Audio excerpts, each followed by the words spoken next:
After months of speculation, the date's been set. Australians will go to the polls on September the 7th.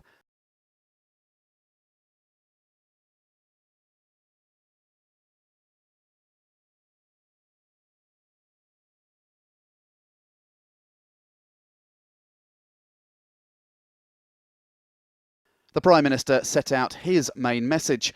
His party offers hope, his opponents only negativity.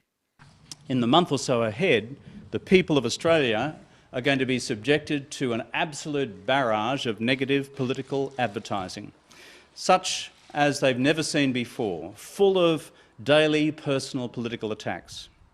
Mr Abbott's advertising campaign will be massive, funded by the massive war chest he's amassed from a whole range of vested interests in industry, not least the tobacco companies.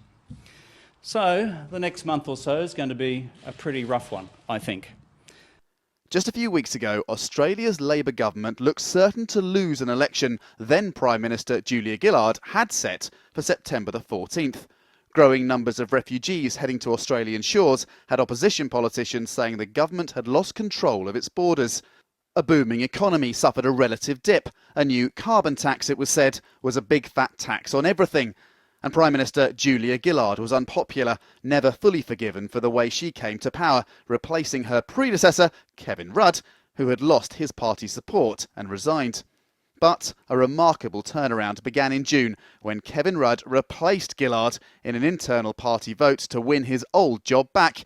He adopted a much tougher stance on asylum seekers. He said he'd switch from the carbon tax to an emissions trading scheme earlier than planned, and straight away he took to the campaign trail.